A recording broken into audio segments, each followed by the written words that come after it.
Good morning, good afternoon, everyone, and welcome to our Startup Genome Ecosystem Development webinar series. For today's topic, we will be delving deep into attracting VC investment into your city or region. And as always, we have our two sessions to accommodate for global time zones at 8 a.m. to 9 a.m. London time and 8 a.m. to 9 a.m. San Francisco time. So today we'll be going through a brief introduction in the purpose of our ecosystem development webinar series, then getting straight into it in the topic of attracting VC investment to your city or region, then hearing a bit about what's the impact of this, and then an open question and answers and discussion session. So the purpose. So our Startup Genome webinar series, we've done this to highlight specific tangible topics for startup ecosystem acceleration with the goal of producing sustainable ecosystem growth globally.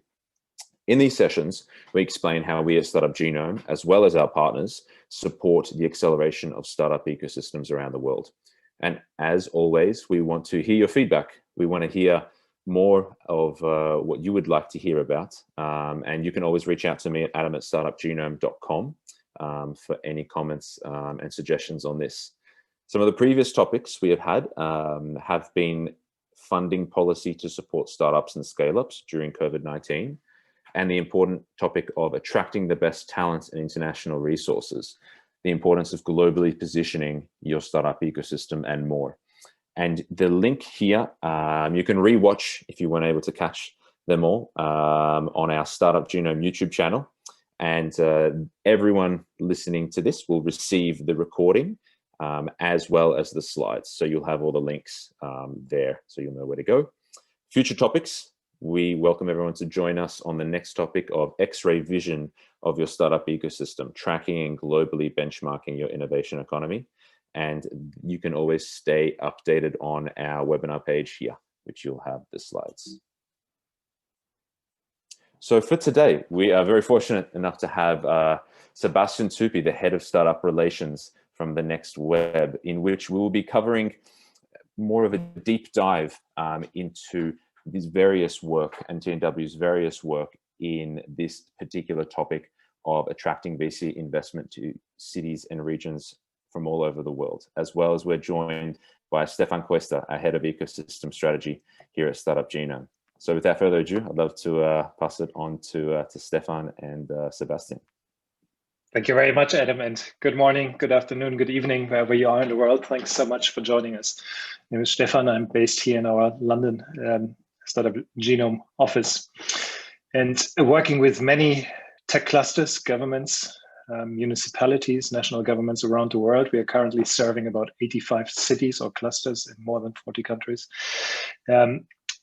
One discussion always is pertinent, and that is a lack of funding or a lack of accessing particularly venture capital, Series A and onward, late stage finance in many of the younger ecosystems. When I say the younger ecosystems, we are not talking obviously Silicon Valley, New York, London, Singapore, Berlin, and so forth, but rather more smaller environments where international VC is less aplenty than in the aforementioned top ecosystems. Pertinent problem, a pertinent issue that we encounter many, many times. And we are always trying or asking ourselves the question, how can we as ecosystem leaders locally and us, how can we help in order to make these connections between startups that are talented, highly specialized, they have an interesting model that's really worth looking at and assessing for an investor, and those investors in venture stages that are really capable of deploying the capital that is needed. If that doesn't happen, we are always very worried for a reason that they are good ideas, but they never get properly developed. Because in the end, if you don't have the funding, if you don't have the financial runway, it is hard to hire those engineers, those business development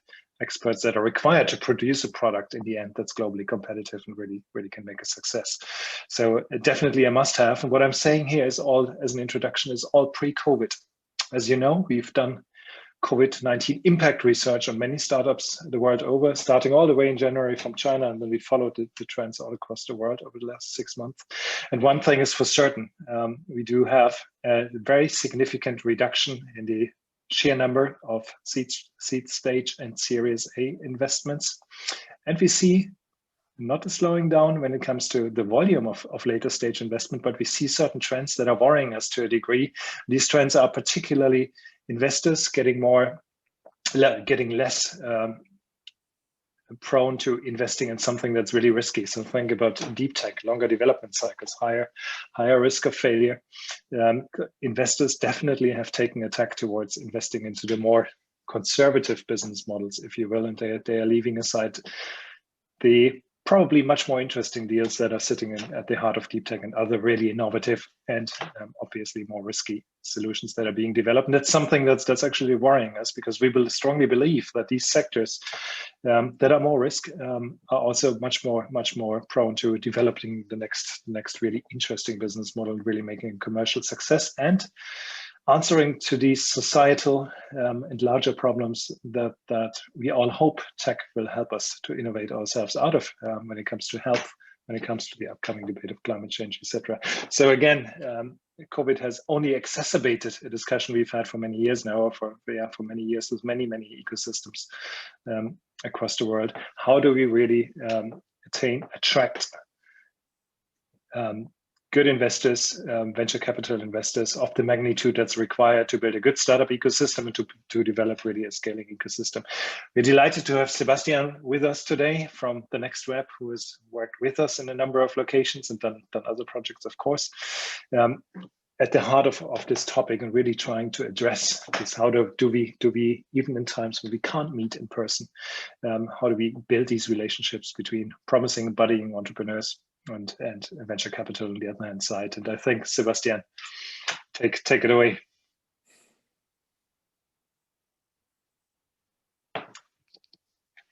Sebastian, you might be muted. Can you hear me now? Now we have you. Fantastic. All right. Thank you so much for having me, Stephan and Adam. It's really a pleasure to be here, to be discussing this topic that I think is dear to our heart at TNW, and to sort of figure out how we can really help ecosystems in different ways. And at this moment, attracting VC investment, I think, is very important. And before we dive into that between the two of us, just wanted to give a really quick introduction to what we do with the Next Web. So TNW is really a global digital brand that helps to inform, inspire, and connect people who love technology through various media events and services. And it's a company that started 16 years ago as a very small event company, and that grew over the years through the publication, through co-working spaces in the Netherlands, and then also through innovation programs. And I think this is how we got started to work together with Startup Genome through a lot of the innovation work that we've done. And today we'll dive a little bit more into how we've been helping different players across the world with their innovation and with growing their actual ecosystems. So my name is Sebastian. I'm head of startup relations at the Next Web, and I've been spending the last few years helping companies, and in this case, particularly startups and scale-ups, to connect with investors, mentors, and corporates through a variety of programs, ranging from sort of really M&A to innovation, to focusing more on actually raising your first rounds of investment for those companies. And I've been really, really fortunate to see across a number of different industries and a number of ecosystems what are sort of the plus and minuses of how different organizations are actually tackling these issues and are helping their ecosystem grow in different ways, and sort of what are the results of those different strategies that have been put in place. And we're really focusing our work now on helping various ecosystems grow in primarily secondary ecosystems, as you've mentioned, Stephan, earlier, that might not have sort of the same tools that some of the bigger cities or bigger regions out there already possess, and how we can really help those to create a big impact and actually deliver a lot of value to the different ecosystem players, and particularly startups, and give them access to sort of those tools that might not be so easy to have access to. So in terms of like how we're really helping those ecosystems to grow, as I've mentioned, there's several parts to our company that are all very complementary. The two biggest ones at the moment are still the events and the media side. So we've been organizing tech conferences all around the world for 15 plus years now, every year in Amsterdam, on which we collaborated with Startup Genome as well in the last edition, physically in 2019, and then digitally for the first time in June 2020 through our couch conferences, and we'll probably dive back into that a little bit later. Media has been really powerful as well to help us carry across the message that different ecosystems have and how they can actually help their key stakeholders. And then we're running a number of different programs. And I've mentioned earlier innovation, and I think a lot of the work that we're doing with corporates. But lately, we've also been really working on how we can understand what governments and governmental agencies are trying to achieve and what their underlying objectives are in terms of either finding innovative solutions to problems that they have within their own organizations, or to actually facilitate access for their members, like we've done with GTAI in Germany or other ecosystems, to be able to actually give access to investor connections and investor relations for different people that would otherwise struggle to have access to those connections.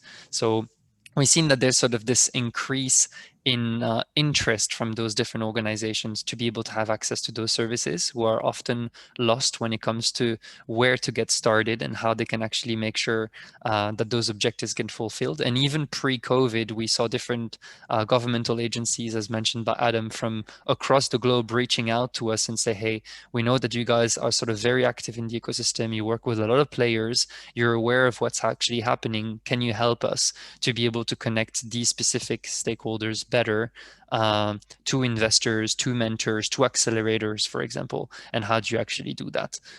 So we've been active in that space. And yeah, there's a number of different services, conferences I've mentioned. Soft landing has been a really interesting one that we've worked on in New York, for example, with the Portuguese government, that we've also worked in the Netherlands with the UK government, where they were saying we are looking to build a foothold in those different ecosystems. How do we actually approach it? Who are the people that we need to talk to? What are the partnerships that we should be building in those specific regions or cities? Who are basically the key stakeholders that we ought to know, and sort of places where we actually need to invest in order to be visible. We've talked about sort of ecosystem branding, like if you're going to be running marketing campaigns or if you're going to have a presence at specific physical events, there's no point throwing a lot of money at sort of all of those things and see what sticks. You want to be strategic. You want to sort of, based on your goal, define what are the kind of campaigns that you want to be running in what ways, so that they're effective and that they're actually targeting the right audience. I think we've seen that is really important. We've discussed it briefly this morning, but when it comes to investing online, again, what are the kind of target audience that you want, and how should you go about advertising some of the things that you do, so that on the one hand, it doesn't feel too self-promotional, but on the other hand, it actually serves the purpose. And then the last one that I think I would want to mention is a bit about the investment attraction, and is really the core sort of the discussion for today. But we've seen through partnerships with a number of partners that it's increasingly difficult, especially since the beginning of the year in COVID, to be able to attract investment in your city or your region. That a lot of the key stakeholders, like startup and scale-ups, struggle to have access to those individuals because they're really busy and they have their own schedule. And even if you would argue it was already hard pre-COVID, I think it's only gotten harder, especially for early stage companies, to have access to those. So what are the kind of programs that we can actually build to help do this? And those are sort of a series of digital formats that we've created in the last 9 months to be able to facilitate connections between those startups and investors. And I'm sure we'll dive a little bit into that in the Q&A with Stephan later, but I think there is definitely a number of things that can be done in that respect, and that as individuals and companies that are trying to support local ecosystems, we really ought to think about and to engage in. And these are a few of the examples of companies that we've worked with in the past. You see over here the European Commission, with whom we're actually very active. GTAI, we've worked with Startup Amsterdam a lot, Invest Hong Kong, Seoul, Valencia as well, and the UK government more recently. And some of those partnerships actually worked with you guys at Startup Genome, and I think really happy of some of the collaborations that we've been able to build, and definitely looking forward to doing more. That's great. Sebastian, thanks so much for a super overview. I'd actually really would love to hear a little bit more about one example, and it's GTAI. You mentioned them, German Trade and Investment. Fascinating. The organization is looking at 11 hubs. So it's not only looking at Berlin, which everybody knows, but quite a number of ecosystems, some of them highly specialized in a number of engineering focused, deep tech focused different sectors, or Frankfurt as an upcoming and really important fintech hub in Europe. And I found it quite impressive to hear what you jointly with GT, German Trade and Invest, did in order to bridge that gap, in order to keep the lights on from an investment perspective. And in our discussion this morning, it sounded to me like there's even an upside in the current situation, as dire and as difficult as may be. But when I heard about the 11 hubs from a massive country coming together for such an activity, I find this very impressive, and it's possibly also giving access to relationships, to investor relationships that some of those hubs may not have had in the past. Yeah. Simply the different format might even, as difficult as it is, sometimes we all love to have our personal relationships, shake hands, etc. But it might actually serve a purpose here, and there might be a bit of an upside to it. And I'd really love to hear a little bit more from your perspective, Sebastian. Yeah, absolutely. It was a great event. I think we're really happy that GTI reached out to tell us about their plans and so that we could elaborate together a solution that would fit their need. I think what's really important to point out here is that it was really an issue that was being faced by the different hubs across Germany, which GTI is working closely with sort of in different capacities depending on the cities and the regions. And they sort of turned around and talked to the lead at GTI and said, hey, we're really looking to be connecting our startups with different investors. It's really difficult at the moment. Nobody can travel. How can we actually solve that problem? Do you have any solutions for us?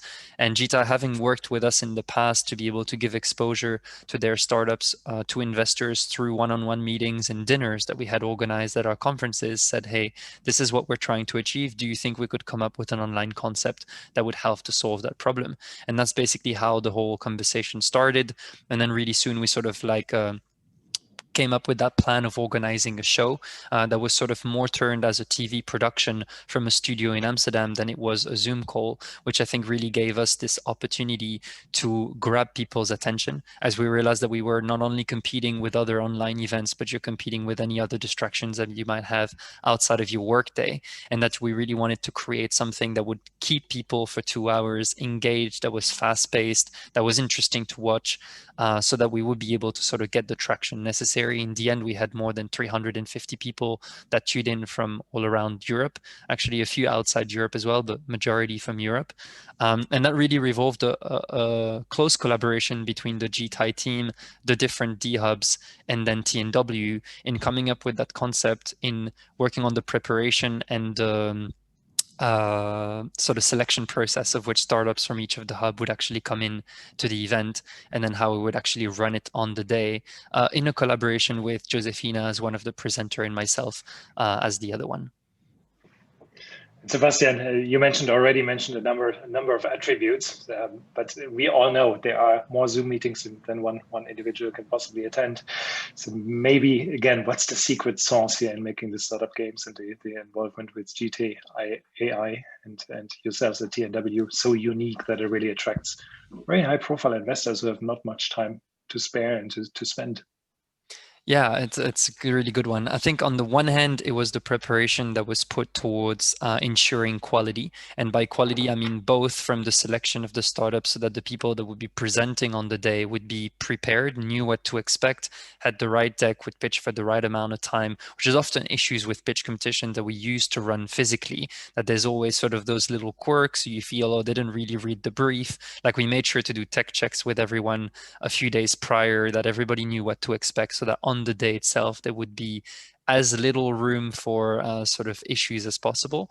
And then on the other end, I would say preparation on the quality of the event from a production standpoint. So I've mentioned we had a crew that was there, that was ready, a sort of like 3-camera setup.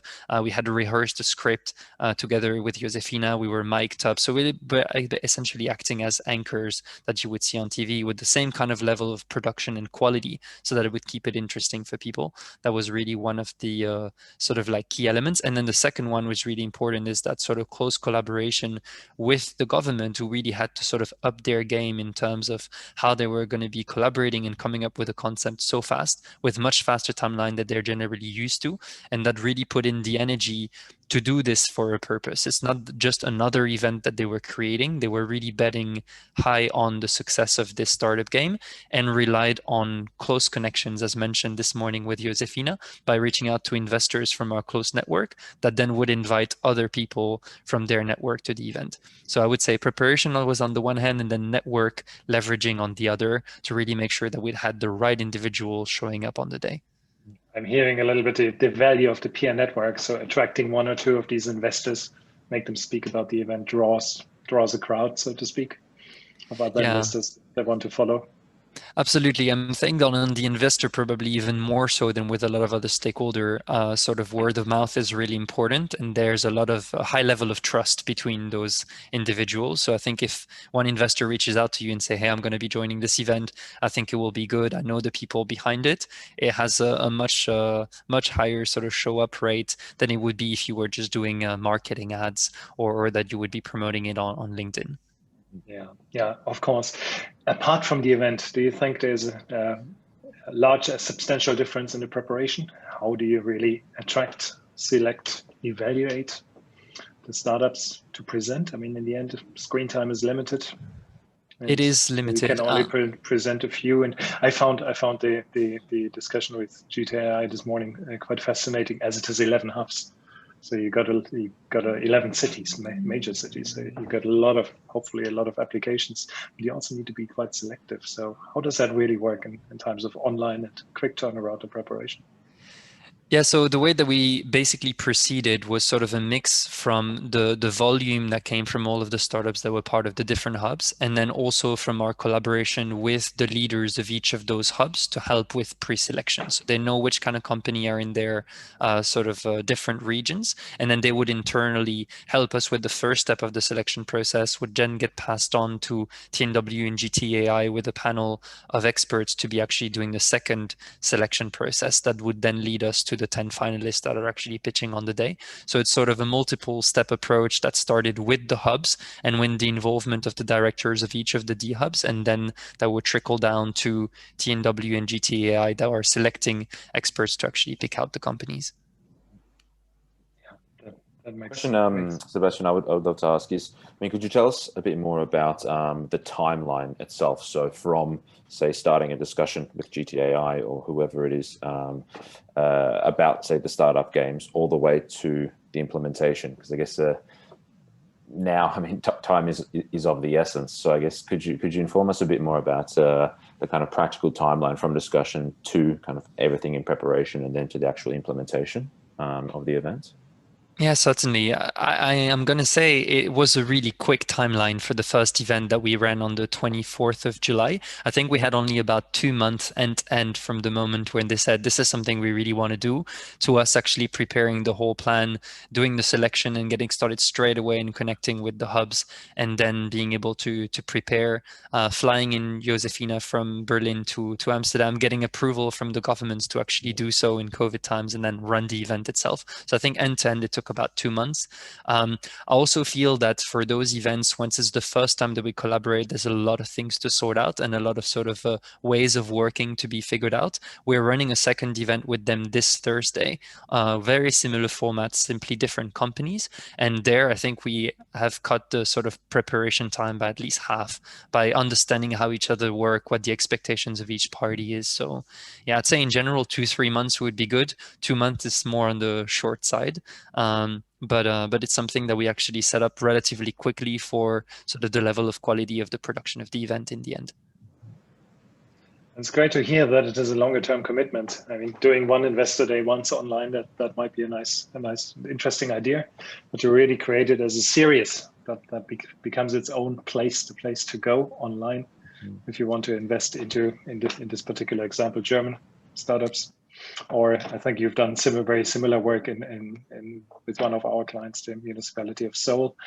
Again, if it becomes a regular place for investors to learn, this is something on the calendar, it's high quality, it's regular, and it always surfaces a level of deal flow. I think that's the right strategy to think about it, instead of these things we see sometimes where somebody has a great idea and it becomes a once in a lifetime jump up, but it doesn't have the sustainability to really make it on the calendars of investors on a sustained. Yeah, no, I certainly agree with this. I think what was good as well is that it was sort of a bit conditional. We had not agreed on 2 events straight away. We had agreed on one with the possibility to upgrade to a second one if it was working out and if we're all happy with the collaboration. And I think it really proved that we hit a number of check marks that was basically covering the objectives of GTI. And I think the week after we had executed the event, the team was really happy and said, yes, let's just get started on the second one. As an, excuse me, as an advice to our audience, if you think about such a format, we want to attract foreign international capital and the expertise, not only about the money, it's also about the expertise that these groups bring. What's the right way to go about it? Do I need to have 3, 4, 5 of these investor days throughout the year to really surface my deal flow and to be a little bit more differentiated between seed, Series A, late stage? How would you go about it? I think it's definitely an interesting one to be able to replicate the event and have slight differentiation just because you can't do everything in one go. I think we've mentioned 2 hours is already a lot to ask in terms of attention span, and you don't want the companies within that event to be too different. So dividing by stage of development is one aspect. I think what we've seen most of our clients do so far is more dissecting it per industry, as a lot of investors are focused in specific industries, more so than sort of their level of development in that case, and then sort of targeting it from there. So both are possible. We've done both in the past on the physical side. I think now on the digital side, we've more tried to sort of focus it on industry and say we're going to reach out to all of our network of investors that invest in this space and then get to make connections there. As the ultimate goal was to build relationships with those investors and not per se close one round, I think it wasn't so much a problem to say we're going to bring in investors that are maybe investing at Series A, even if some of the companies are still seed, because as they will grow, they'll already be connected. And then later on, it's easier to sort of engage in conversations. So I totally agree with you. I think you could sort of go both ways. At the moment, I think we've seen more interest coming from the industry specific side. So structure around the thesis of the investors. And I must say, whenever we give advice to younger ecosystems, to smaller ecosystems, we strongly argue for a specialization, something that's really interesting, that's genuine to an ecosystem, because it's known for it. It's got talent pools, it's got startup companies, possibly also got more traditional corporations in that field. So it's really this mix in which great innovation can thrive.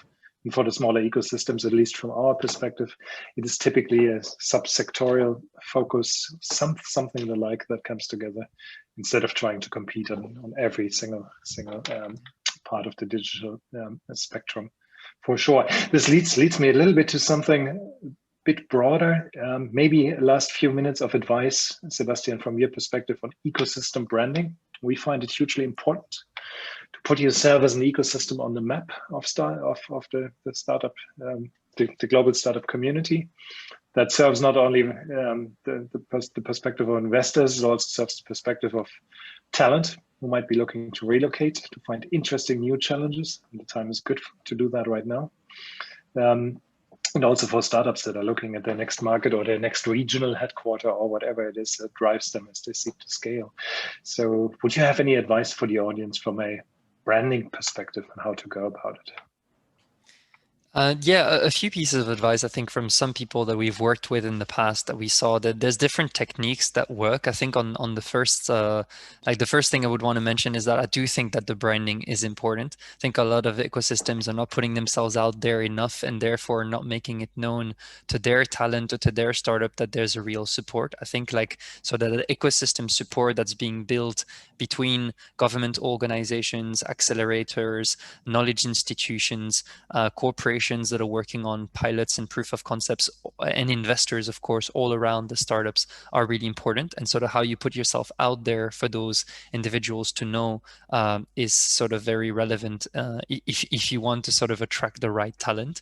But you sort of have to do it with the right reasons. And often we see that governmental agencies that we've been working with are sort of focusing or regions and cities are focusing on putting out there the goals and objectives they have for their cities more so than for themselves. So you sort of have to do ecosystem branding and sort of put your city out there, but try not to focus too much on your own organizations, but more the benefits and all of the interesting stakeholders that you would have within your city without focusing on yourself.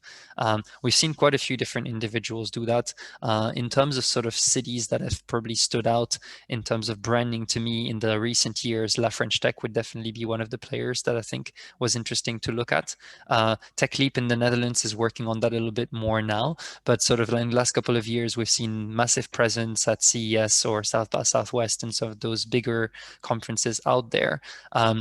And when in the papers was uncovered how much money was actually spent on that ecosystem branding and presence in different parts around the world, the media was sort of outraged to see how much money was being spent there. But having discussions with those governmental agencies internally, the return on investment they had with different people from Asia, particularly being interested in Europe based on what some of those European ecosystems had actually done, was huge. So they said maybe it was a big investment in terms of like dollars that were put up front, euros that were spent up front, but the return that they had because of that branding and because of the way they put themselves forward and made themselves known as ecosystem was actually ROI positive. So I think that it is very important. You just have to do it in the right way and focus on what your goals and objectives are. Yeah.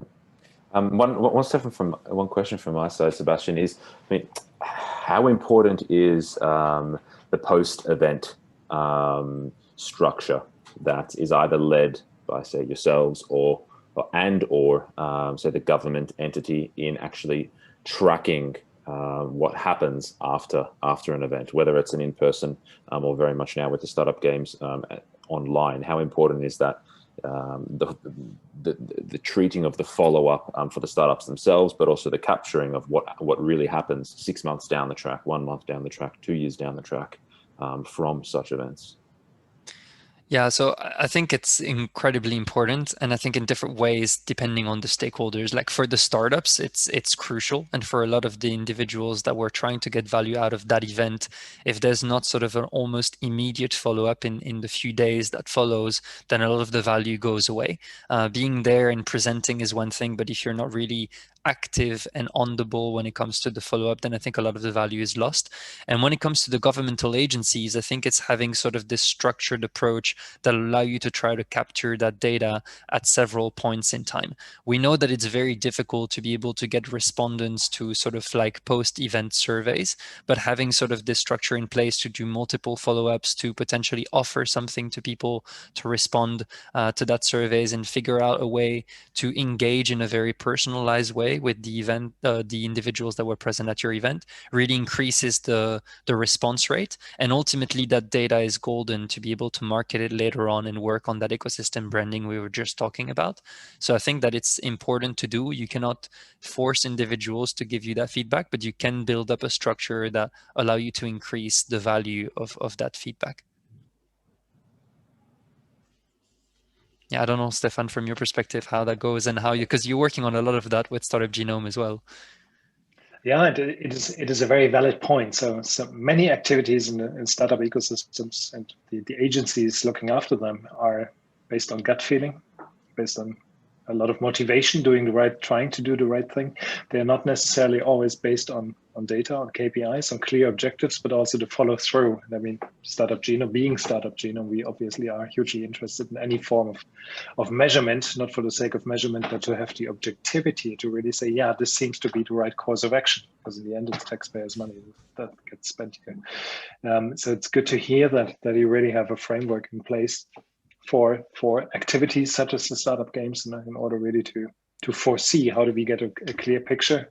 How can we report back to a government stakeholder? It's certainly looking at ROI. And also to ensure that we have a feedback channel that makes these events better and better as they go forward. I think that's also important. I personally would love, and I would always advise not to do it once, but really foresee in the beginning, maybe do it a pilot, but foresee a longer term strategy that really ensures you do it 4 or 5 times over the year or 3 times a year. You get on the calendar of investors. The events get better and better and more efficient over time. And last but not least, I mean, we are dealing with hopefully a healthy funnel of startups. So the next generation can get into that level at some point as well. And there's a clear path how to do that. Yeah, absolutely. I mean, I guess one of the tricky aspects as well that is very good to keep in mind, I think, for the audience here that is sort of looking at organizing events like this and how they can actually track success and measure success, is that it's a long-term game. Like we've seen that with a lot of the startups that we've worked with. It might have taken them 12 months or 18 months, sometimes up to 24 months to actually raise money or to follow through with long cycle deals with big organizations that they would have met through some of our events. And that if we do the survey 3 weeks after the events or even 3 months later, sometimes they might not have managed to actually close this. So doing it early on to see how quickly those people can actually leverage connections and get that return on investment is good. But people should keep in mind that that should sort of be added to the calendar all the way up to 12 or 18 months past that event if you really want to be able to track this, especially if we're talking about investment. Yeah, makes a lot of sense to me. Thank you, Sebastian. Adam, I don't know if you do have any audience questions. Otherwise, do we have anything coming in as of now? Not as of now. Otherwise, so, I would almost propose to briefly summarize, wrap it up a little bit, because I think we got the core of what we wanted to learn today. I think for me, what really stands out is using the opportunity of online, delivering a new format in order to make these essential contacts between startups and their investors. I do see some upside in using the new format almost as a positive. We are more distributed, and our companies are sitting, like this morning, 11 hubs on the ball here, working towards one event. Broader access. It's not only the top ecosystems where investors personally meet or attend conference, but rather it's much broader. It's access that's all of a sudden possible. So that's an upside of doing that. I'm also hearing, Sebastian, from you and TNW, diligent, super diligent planning, execution, high production values. You put it nicely by saying there is such an inflation of Zoom events, and there's Zoom tiredness of Zoom or similar formats. So really high production value. So it is not entertaining, but really, really valuable. The conversation is really valuable. I think incredibly good pre-selection diligence in bringing the right startups to a pitch, to such a pitch. And again, also foreseeing that it is almost like a string of pearls. It's not a one event activity, but it's rather something that becomes a brand in its own right. Last but not least, and I think that always resonates with investors as well as with talent, succinct ecosystem branding. We should stand for something, particularly if you're a smaller ecosystem. Let's try to build a brand, either via subsector or whatever else it is that makes us so unique. And it's a story. It's not just facts and data, but it's a storyline that can be told to investors and will attract their attention. I think these are the components I picked up in our conversations that seem to be the secret sauce, if you will, that TNW sprinkles across these events and makes them so successful as they are. Yeah, well, thank you very much, Stephan and Sebastian, for today's topic. I'd like to remind everyone that we will be sending through the recording and all the slides. We'll have all the links from today's session. And we hope that everyone is able to join our next topic, which is the X-ray vision of your startup ecosystem, the tracking and globally benchmarking your innovation economy. So my details are on the screen, as well as Sebastian. So please reach out to us for any questions to take any of these further. And yeah, we'd like to thank Stephan. Thanks a lot for joining today. And Sebastian, thank you very much. And everyone have a great day. Thank you. Thank you so much to the audience for joining us today. Sebastian, Adam, have a great afternoon. Everybody on the call, thanks for joining us today. Thanks, everyone. Thank you both. Take care.